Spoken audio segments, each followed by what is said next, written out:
Assalamualaikum warahmatullahi wabarakatuh. Saya Aisyah Bashirah binti Muhammad Rafi'i, nombor matrik F1117. Saya akan present kod soalan yang diberikan, iaitu untuk soalan ini, ia adalah soalan berkaitan dengan registration form ataupun pendaftaran yang diminta menggunakan Tikinter. Untuk pertama, saya mula dengan create window menggunakan PK dan title menggunakan title registration form. Lepas tu dan geometrinya 300 kali 250. Terusnya untuk declaration, kami menggunakan variable string var ini kerana untuk menyimpan dan mengawal data yang dimasukkan oleh pengguna. Untuk direct form ni, fungsi ini akan dijalankan apabila pengguna menekan button submit. Ia menggunakan semua logik pengulangan data, semakan input dan mesej makluman. Untuk pertama ini, kita letak name, email, gender dengan country. Untuk name var get ni untuk digunakan get ini adalah untuk digunakan untuk ambil data dari input pengguna yang telah disimpan dalam string var. Seterusnya untuk def rect form ini, fungsi ini ia dijalankan apabila pengguna menekan button submit. Lepas tu ia menguruskan semua logik pengumpulan data semakan input dan mesej makluman. Lepas tu untuk input dari pengguna ni, macam untuk name, email, gender dan country ni kan ada. Untuk name var get tu adalah digunakan untuk ambil data dari input pengguna yang dah disimpan dari string var. Untuk seterusnya, semak programming yang dipilih.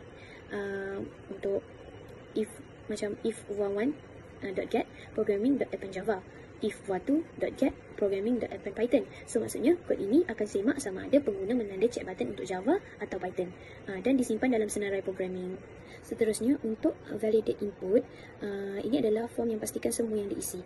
Maksudnya kod ini akan semak sama ada semua maklumat telah diisi. Contohnya, kalau jika ada maklumat yang kosong, mesej amaran akan keluar.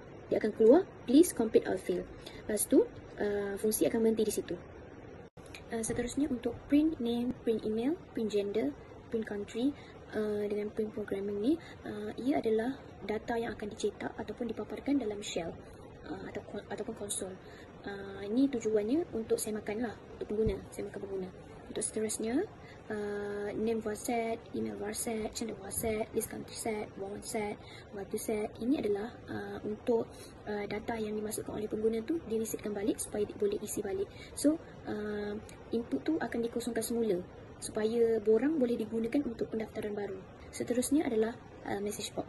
Sini ditulis, kod sini message box dan show info. Sini apabila pengguna menekan button submit, dia akan paparkan pop-up yang menyatakan data tu berjaya dihantar. So dia akan tulis data insert successfully.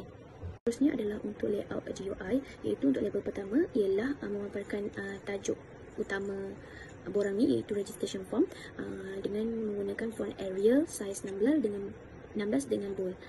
Untuk kolom sependek sama dengan 3, iaitu lebar dan melintasi 3 kolom. Lepas untuk PD sama dengan 10, bagi ruang atas dan bawah. Untuk input name, label untuk name, input text menggunakan entry, dan name var ini menyimpan teks yang ditarik pengguna.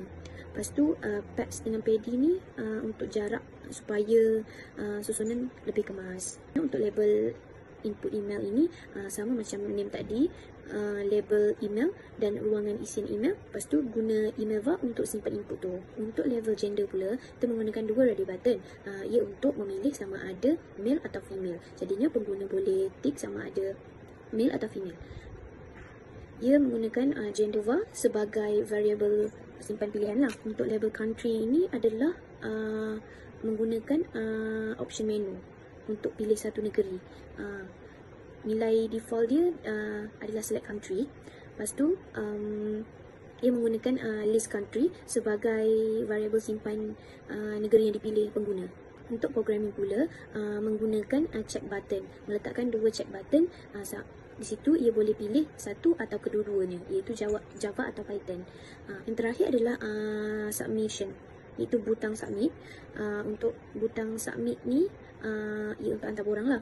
Untuk pertama, command red form akan panggil fungsi red form bila ditekan. Untuk biji light blue ni adalah untuk warna butang itu. Lepas tu BD sama dengan 5 ini ialah tebal border butang tersebut. Terusnya untuk terakhir, root.main loop, Ia ini adalah untuk jalankan GIS secara berterusan. Kalau tak letak root.main.loop ni, kiranya Windows tu tak akan keluar, tak akan muncul. Itu saja dari saya. Assalamualaikum warahmatullahi wabarakatuh. Nama Syarifah Damia. Nombor matriks F1097. Untuk output dia ni, gambar yang belah kiri ni dia punya registration form.